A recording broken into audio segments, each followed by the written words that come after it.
Om Gam Ganapate Namaha. Kaliyugada Kalpataru, the fifth delight. Shri Raghavendra Gurusarvabhauma. Chapter 119. Krishnadwaipayanaru Attains, Hari's Abode.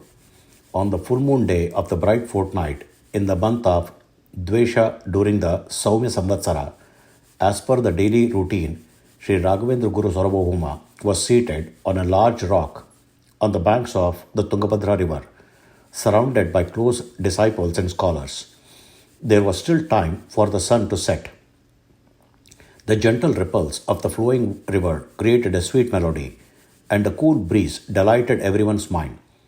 Scholar Krishnadwaipayanaru raised a complex question from Vedanta philosophy and humbly presented his doubt before Sri Rayaru, requesting clarity and blessings. Sri Guru Rayaru, with grace and mastery, began to unravel the most intricate philosophical concept layer by layer, explaining it in such a way that everyone could easily grasp it. All who listened were filled with joy, witnessing how a topic once considered difficult could be made so simple. Just then, Sri Rayaru suddenly looked towards the sky, waved his hand with a smiling face. The others, surprised, also looked towards the sky, but they could see nothing. Sri Rayaru sighed and bowed his head. Unable to contain their curiosity, one of the scholars humbly asked, "Mahaswami, just now you looked at the sky and waved your hand. We did not understand what happened. Kindly explain this mystery."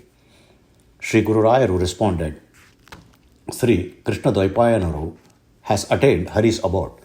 Just now he was travelling skywards in a divine chariot, leaving this world. He offered salutations upon seeing us. I returned the greeting as he ascended to Sri Hari's celestial realm. Everyone present, the learned scholars and close disciples, were filled with wonder and reverence upon witnessing this divine yogic vision of Sri Rayaru's extraordinary spiritual power.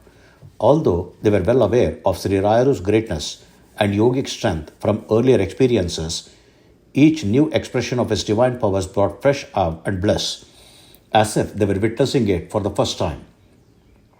This became the norm for all near him, to be endlessly amazed by his Mahima. Sri Krishnadwaipayanaru Yati, it is known, was a great ascetic filled with dispassion and wisdom, a realized soul who had no desire for power or position and voluntarily gave up the Pitadipatya, that is, pontifical seat. Introverted and detached, he spent his time in japa, that is, and tapas, that is, austerities, worship of Bhagavan, and giving discourses on the scriptures, always immersed in bhakti and vairagya. His Vrindavana, that is, sacred resting place, is located on the banks of the Bhima river at the village near Kusumavati. It is a remarkable place where the Bhima river flows, and not far away is the holy confluence of the river Krishna and Bhima, home to the divine temple of Sri Sangameshwara. Most importantly, it is also the sacred abode of Sri Jitmendra Tirtharu, renowned as a partial incarnation of Rudra, a master of knowledge and penance, and former revered pontiff of Srimad Acharya's Mahasamsthana.